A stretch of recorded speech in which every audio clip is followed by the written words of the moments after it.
story is called My story is called Blizzard the Magic Snowman.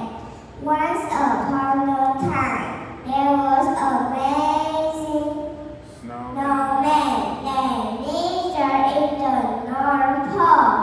One day, the dancing under the beautiful Northern Lights. Northern Light, the strongest west canyons in the snowy sea. He tumbled to the sky and he landed in the village.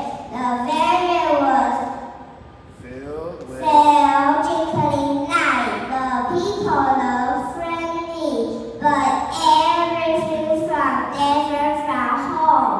blizzard. Blizzard was puzzled and weary.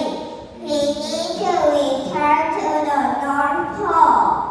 Just then, two travel cats, and Ruby, ran over.